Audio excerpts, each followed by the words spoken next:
안녕하세요. 주식으로 세상을 이해하는 시간입니다.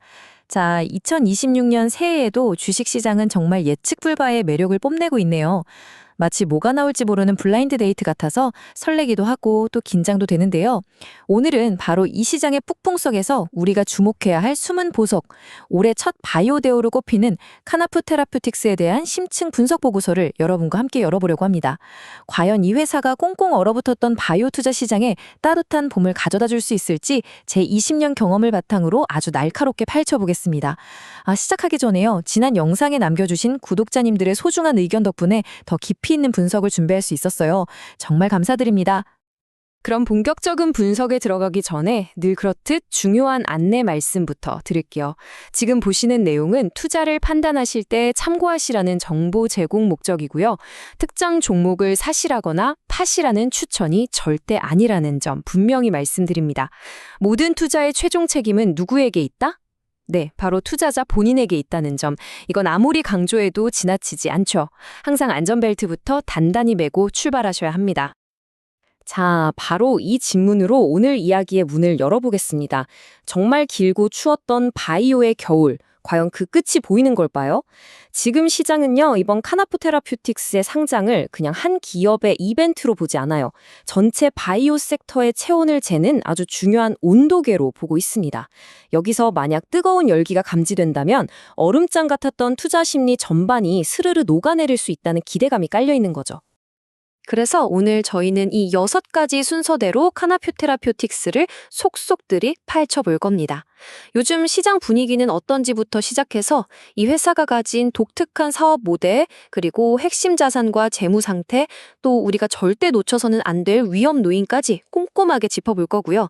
마지막에는 실전 투자 관점에서 제 조언까지 덧붙여 드릴게요. 먼저 시장의 큰 그림부터 한번 보시죠. 2026년 증시는 지금 조심스러운 낙관론이 솔솔 피어오르고 있습니다.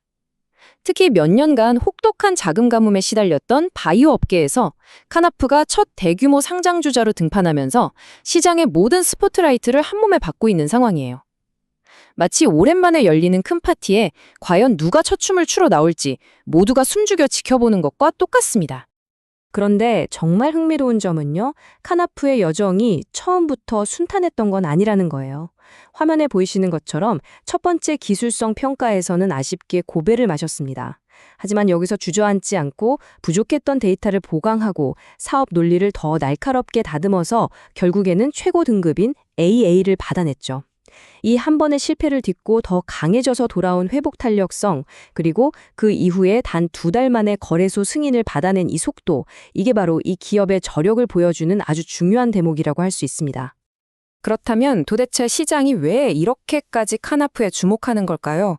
그 근본적인 이유가 뭘까요? 단순히 파이프라인 몇 개가 좋아 보여서가 아닙니다. 바로 신약을 개발하는 접근법, 그 철학 자체가 기존 바이오텍들이랑은 결이 다르기 때문이에요. 바로 이 슬라이드가 핵심을 보여줍니다. 기존의 바이오텍들은 대부분 우리한테 이런 멋진 망치, 즉 플랫폼 기술이 있으니까 이걸로 박을 못, 즉 질병을 찾아다니자는 식이었어요. 제가 20년간 시장을 보면서 느낀 건데 이런 모델은 시장에 좋을 땐 잘 통하지만 그 망치가 안 통하는 문제가 생기면 회사가 통째로 흔들리는 경우가 정말 많았거든요. 반면에 카나프는 정반대입니다. 이 질병의 진짜 문제가 뭐지? 설계도부터 꼼꼼히 보자. 그리고 그 문제를 해결할 최고의 도구를 찾아오자. 바로 설계 우선 방식이죠. 마치 최고의 셰프가 오늘의 재료를 보고 가장 적합한 칼을 신중하게 고르는 것과 같아요. 훨씬 유연하고 리스크 관리에도 유리한 접근법입니다. 이들의 독특한 3단계 청사진을 보면 더 명확해져요. 첫째, 인간 유전체라는 방대한 설계도를 분석해서 질병의 핵심 아킬레스건을 정확하게 찾아냅니다. 둘째, 그 약점을 공격할 저분자 화합물, 항체, ADC 같은 다양한 무기들 중에서 가장 효과적인 걸 선택하는 거죠.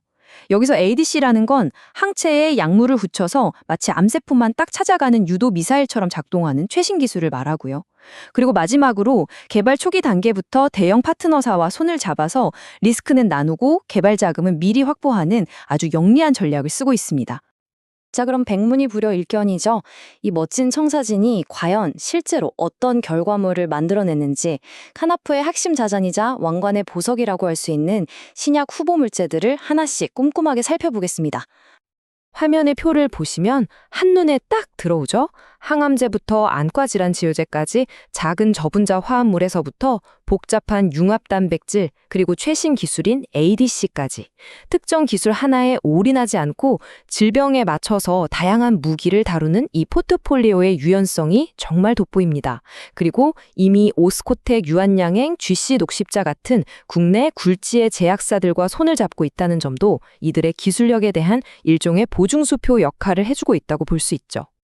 가장 개발 속도가 빠른 KNP502부터 한번 볼게요. 제가 쉽게 설명해 드릴게요. 암세포가 아주 교활해서 우리 몸의 면역체계 공격을 피하려고 주변에 일종의 특수 보호막을 칩니다. 기존의 면역 항암제들이 이 보호막 때문에 효과가 뚝 떨어지는 경우가 많았거든요. 그런데 이 KNP502는 그 보호막을 만드는 두 개의 핵심 통로 EP2와 EP4를 동시에 차단해서 암세포를 말 그대로 무장해제시키는 세계 최초의 이중저해 후보 물질입니다. 그러니까 하나의 문만 잠그는 게 아니라 두 개의 문을 동시에 걸어 잠가 버리는 거죠. 그리고 안과 질환 분야의 KNP301은요, 이건 그야말로 게임 체인저가 될 잠재력을 가졌다고 봅니다. 기존 치료제들은 나쁜 혈관이 자라는 것만 막거나 아니면 세포가 파괴되는 것만 막는 반쪽짜리 해결책에 가까웠어요. 그런데 이 약물은 그 두 가지 문제를 하나의 약으로 동시에 해결합니다. 여기에 3개월에 한 번만 주사를 맞으면 되니까 매달 병원을 찾아야 하는 환자분들의 삶의 질을 획기적으로 개선할 수 있다는 점에서 시장의 판도를 바꿀 수 있는 아주 강력한 무기라고 할 수 있겠습니다. 아무리 훌륭한 신약 기술이라도 결국 돈이 없으면 설합숙 논문으로 끝나는 게 현실입니다. 이제 카나프가 이 기술을 어떻게 사업으로 연결하고 있는지 그들의 동맹과 자금력을 한번 살펴보겠습니다. 바이오 투자는 결국 기술과 돈, 이 두 개의 바퀴가 함께 굴러가야 하니까요. 카네프의 영리함은 바로 이 파트너십 전략에서 다시 한번 빛을 발합니다. 예를 들어서 롯데바이오로직스는 미래 먹거리인 ADC 기술이 절실하고 카나프는 개발한 약을 대량으로 생산할 세계적 수준의 시설이 필요하죠. 단순한 투자 관계를 넘어서 서로의 핵심 필요를 채워주는 강력한 윈윈 동맹을 구축한 겁니다.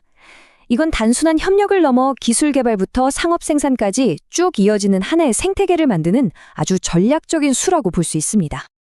화면에 보이는 이 표를 보시면요.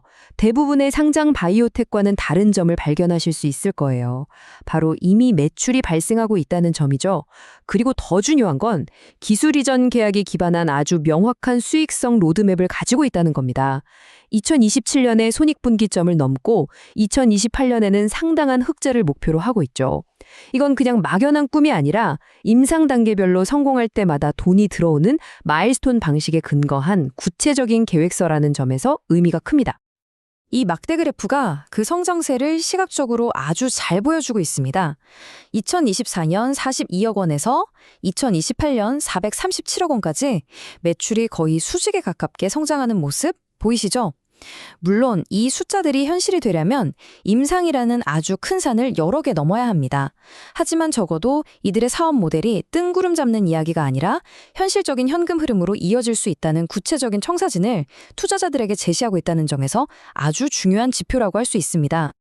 자, 지금까지 장밋빛 전망을 봤으니까 이제는 돋보기가 아니라 현미경을 들고 잠재적인 위험 요인들을 들여다볼 시간입니다. 모든 바이오 투자의 본질은 결국 리스크 관리거든요. 이 주식이 롤러코스터를 탈 때 하강 구간이 과연 얼마나 깊을지 미리 가늠해 봐야겠죠? 96%, 이 숫자가 모든 걸 말해줍니다. 이게 무슨 의미냐면요. 현재까지 체결된 기술 이전 계약 총액의 무려 96%가 임상 이상 시험을 성공적으로 마친 그 이후에나 들어오는 마일스톤 수익이라는 뜻이에요. 즉, 우리가 기대하는 수익의 대부분이 아직 저 멀리 있는 아주 높은 허들을 넘어야만 실현될 수 있는 미래의 약속이라는 겁니다. 정리하자면 핵심 리스크는 크게 세 가지입니다. 첫째, 임상적 허들. 신약 개발은 9회 말 이하까지도 결과를 알 수 없는 야구 경기와 같아요. 아직 대부분의 파이프라인이 경기 초반에 있다는 점 절대 잊으면 안 됩니다. 둘째, 수익 시점의 불확실성. 파트너사가 갑자기 개발을 중단하거나 지연시키면 아까 봤던 그 멋진 성장 그래프는 그냥 그림의 떡이 될 수도 있어요. 마지막으로 시장 경쟁, 특히 EP2포 분야의 템페스트 테라퓨틱스 같은 경쟁자는 정말 만만치 않은 상대입니다. 우리만 잘한다고 되는 게 아니라는 거죠. 자, 지금까지의 모든 분석을 종합해 보겠습니다. 그렇다면 이 모든 정보를 바탕으로 우리 현명한 투자자들은 어떤 관점을 가져야 할지 제 경험을 녹여낸 최종 조언을 정리해 드릴게요. 제 결론은 이겁니다. 카나프 테라퓨틱스의 진짜 가치는요, 단기적인 주가 등락에 있지 않습니다. 이 회사가 보여준 설계 우선이라는 비즈니스 모델, 즉 질병의 본질에서 출발해서 최적의 해결책을 찾아 나서는 그 혁신적인 청사진 자체에 주목해야 합니다. 설령 단기적인 성과가 기대에 못 미치더라도 이들의 접근법은 앞으로 우리나라 바이오 기업들이 나아가야 할 하나의 중요한 방향을 제시하는 교과서적인 사례가 될 거라고 봅니다. 오늘 분석은 이 질문으로 마무리하겠습니다. 과연 카나프는 수많은 고위험 바이오텍 중 하나로 남게 될까요? 아니면 한국 신약 개발의 패러다임을 바꾸는 게임 체인저가 될까요? 그 답은 앞으로 이들이 그려나갈 청사진의 결과에 달려 있겠죠. 오늘 분석을 보니 시장이 우리를 시험하는 중이라는 생각이 드네요. 부디 모두 합격하시길 바랍니다. 다음 시간에도 이렇게 복잡한 세상의 청사진을 슬라이드로 명쾌하게 풀어드리겠습니다. 이상 주식으로 세상 이해하기였습니다.